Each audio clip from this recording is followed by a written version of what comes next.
math games that build fluency while kids have fun. This is a wonderful Classroom Wednesday, episode 962. Now that we're 5 days a week, I've got all kinds of free resources attached to every episode. So this is episode 962.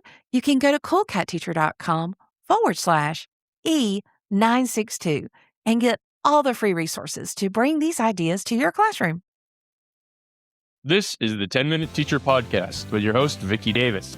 Math can be fun. Today, we're talking to two leaders in math education, Dr. Jennifer Bay Williams and Dr. Gina Kling, who can help us see just how fun math can be. Dr. Jennifer Bay Williams is a national leader in mathematics and a lead writer to the AMTE Standards for the preparation of teachers of mathematics. She's authored 18 books, and she is co-author with our other guest today, Dr. Gina Kling, of Math Fact Fluency. And those of you watching on YouTube and TV, I'm holding up their book, which has 60 plus games and assessment tools to support learning and retention. Jennifer, am I right? Did you say the word math and games on the same cover of the book? And is that possible? It's not just possible, it's really best practice. Playing a game to learn basic facts is fun. Also, students are in a low-stress environment where they're working with a peer playing the game,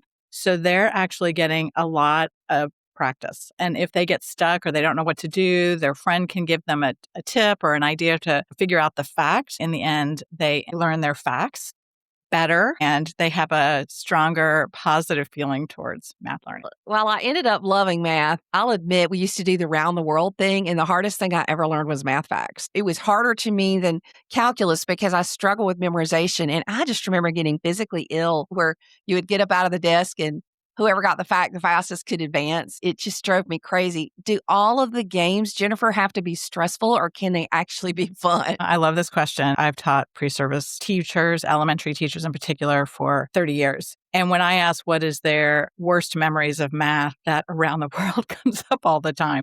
It has caused so much distaste for math. That's the softest term I can give it. Anxiety on the other end. It's such a bad practice. Let's eliminate the bad practices first. The games in the book, none of them have that competitive, be fast component to them. They're strategy, like low stress. So for example, they use simple dice, simple cards. You would turn over a card or roll a dice to solve your problem to get like a spot on the game board. And then it's my turn and I roll the dice and solve my own problem to find my spot on the game board. I'm not competing with you either, Vicki. We're just playing the game. And then the winner is the random person that's rolling well that day. It's there's strategy in the games that are fun, but the key of the games is to make sure they're not about speed, because when students are under pressure to be fast, it blocks their thinking. To be clear, they will end up automatic and fast with their facts through this low stress, engaging, game-based approach. We talked about around the world, but what about timed tests? What's your opinion? Let's go there. Timed tests need to be abandoned. Really? Is that a good enough answer? Completely out the door. Give us the whys. The intention of using them is to make kids faster. Using a time test doesn't make a child faster. It can make them anxious. You think about that around the world feeling you have. The time test is like, I've got to hurry up. And when you feel stressed, you just can't think through things. What I've noticed in watching students under time pressure is they really drop back to a more primitive strategy like skip counting or counting instead of taking the time to think through a more efficient way to get to the answer. Those time tests are actually not supporting their progress forward, can be emotionally challenging. They're ineffective. The third reason I would say, when we get the results of that time test and we see that they got 6 times 7 incorrect, we don't really know why. And when they get it correct, we don't know if they were skip counting still or if they just knew the answer. The evidence that we get from those tests don't really help us help the student to really master their facts, to become good at their facts. So it's not a useful assessment tool for teachers either. So there's so many better options out there. Could we just abandon the tests that have been creating such negative feelings about mathematics for decades? Could we please just not use those anymore? Wow. Gina, what do you want to add? Yeah, I think, a really important idea too to think about are the messages we give to kids. And if we do these great games and like number sense routines are very popular to use as well. And we give this message that, hey, we value your thinking, we value your creativity, your strategies. Then we give a time test. We're no longer giving the message that we valued their thinking and creativity and problem solving. That's confusing, right? It's confusing to any of us to get mixed messages, but that's really confusing to kids. It muddies the waters of what it means to be fluent and what we value in terms of them being mathematicians. So I mentioned earlier our definition of fluency. Yes, accuracy and efficiency are part of that. Flexibility and appropriate strategy use are the other two components. And so, as Jenny mentioned, time tests don't give us a measure of all of those things. In fact, I question whether they give us a measure of any of those things because so many kids just shut down when given a time test. And then we can't even see their accuracy. I remember years ago doing professional learning with some teachers, and this one teacher said, well, I've noticed the kids know their facts when they play their games, but then when I give them the time test, they don't know their facts. And it's like, well, why give them the time test then? Like you already knew it from the gameplay. None of us are looking for more things to do. We don't have enough time. We have to be strategic with what we're doing and making sure that our assessments align with what it is that we value in our teaching. Jenny pointed out also, we need to give teachers alternatives, game observation, interviews, strategy writing. There's so many different ways that we can get better data. It's not that we don't need to assess where our kids are at. We can get better assessment data through these. I just remember the sick feeling of my first time test. It was half done. I remember going home and saying, I know the facts. It's just when she called time. And then we just spent so much effort on getting me faster. I'll even tell my students now, be real careful about judging yourself in what you think you do at math, because I loved algebra. I adored calculus. Help me understand why calculus at Georgia Tech is more doable and less stressful than math facts in first grade. Here's the thing about time tests is that when you turn that timer off and you just hand it to them and ask them to do it, a lot of times they get it done faster than you would have timed them for anyway. If a kid needs the time, they use it. If they don't need the time, they don't use it. Honestly, I don't really even understand why we time things like the SAT, especially now that it's electronic. Kids tend to use the time that they need. So, Vicki, you're probably in a very small minority of somebody that made it to calculus when you didn't fare well with time tests. And that's one of the problems is people decide when they're 6 that they're not good at math because of the time test. That's another compelling reason to not use them. When I ask teachers, why are we using them in anyways, if they're not good formative assessments and they cause anxiety and you don't get good data from them. And the answers I get are, we don't have anything else to use. Our book has 2 chapters on that. It's what we've always done. Let's change that. That hasn't been working for us. The thing you just mentioned, the end of year exams, which are timed, but they're not timed like a time test. You're not doing, 20 problems in 1 minute. They're set up with 45 minutes, which is plenty of time to solve those problems if you've really learned those math topics. And a lot of states have canceled the time factor. And now schools are dealing with another problem that those tests just linger on and take more of their instructional time because there's no time limit on them. So that's a whole different phenomena, the end of year exams, and certainly not an explanation of why they need time tests.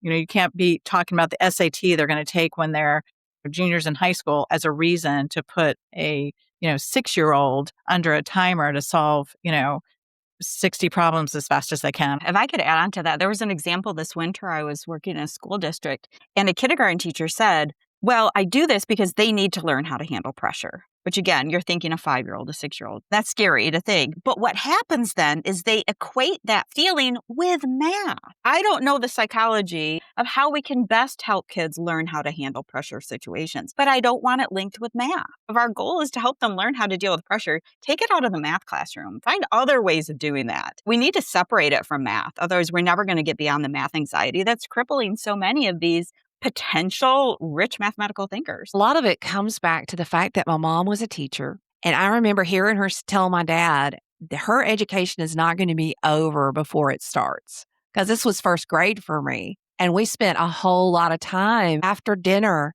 counting apples and counting this and counting that, and so much time. Not everybody has the tutor like I had to help me understand, because if she hadn't intervened, my whole life would have been different. just because of time tests. And I was good in school. I was valedictorian of my high school class. I was first in my class at Georgia Tech. And when I tell people that math facts were so hard for me, I've had people roll their eyes at me. I've had people make fun of me as an adult. Do they know their math facts? Yes, they need to know them, but not do they need to do X number of problems at X amount of time. I'm glad that you're talking openly about this. And I don't want anybody to think that we are advocating for sorriness or not knowing math. We want them to know math. We want them to have excellence. But this is a better way to excellence than having people have their whole life changed. Gina, do you have like a favorite game that's your go-to when you kind of start those math facts? I do, absolutely. And you know what? As soon as we started talking about it, I thought, boy, I wish I grabbed a deck of cards because it's my favorite game. I'm going to go out on a limb and think it's probably Jenny's favorite game too. It's the game that kind of brought us together as writing partners. And it's called Salute, where if the three of us were playing, I was the dealer. I would give you each a card that you would put up on your foreheads, but you wouldn't be allowed to look at. So you would each be holding up a card. I would look at your cards and I would tell you what the sum of those two cards are. Ooh. And then so Vicki, you would look at Jenny.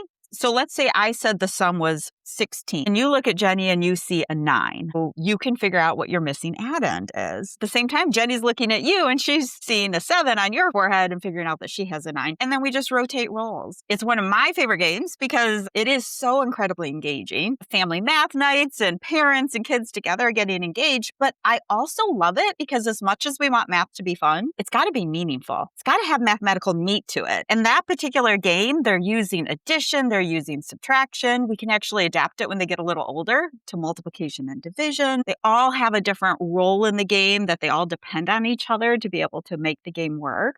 So it's just a mathematically rich game. Imagine kids playing that for 15 minutes, all the facts they're practicing, probably the same number of facts as they would on a worksheet, but they're so much more engaged. And that engagement is going to make that understanding last. That's a fun one. One of the biggest obstacles I have in computer science is if I ever hear a parent say, I was never good at computer. And one of the things I see in math in particular, the parents will say, oh, I was never good at math too. And they try to pigeonhole their child, create that block. How do you coach teachers to be respectful and honoring of the parents? Because we work with parents, not against parents, to help kids have an open mind that, hey, I can be good at math because our future as a country is grounded in, can we really get this math thing turned around? It's important. We have a whole chapter in our book. Our last chapter is about communicating, like with the broader community, primarily families, and the experiences that we provide, not only for children in our schools,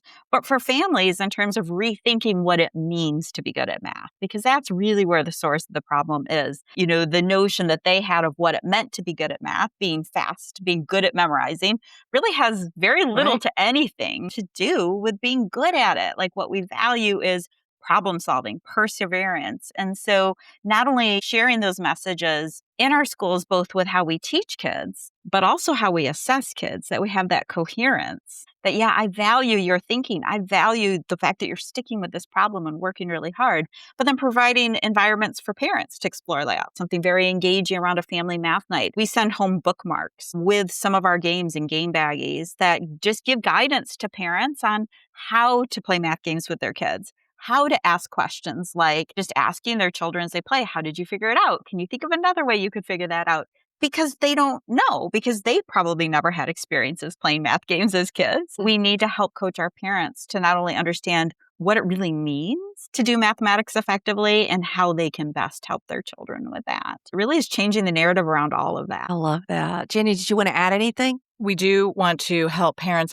Parents want to help their child. And so we're going to help them help their child by pointing out that math is no more inherited than reading or social studies. It's acquired through hard work and good experiences. And if they feel not good at math, then they'll be excited that we're trying to remove some of the things in our ways of teaching that have caused those bad feelings, like time tests, and replace them with things that lead to that confidence and competence, like learning about strategies so that you can figure the problem out. You don't have to rely on your memory. That's what we're trying to do, is to really bolster students' confidence and competence early on, because they carry that forward. And so the way the parents can help is they can be open that they didn't have a good math experience, but they have to help the student recognize that that was through their own experiences and not some sort of genetic flaw. Exactly. Saying, I think you have a great teacher. I would love it if you would have a great experience so you can help me with math. Spin it around because we want our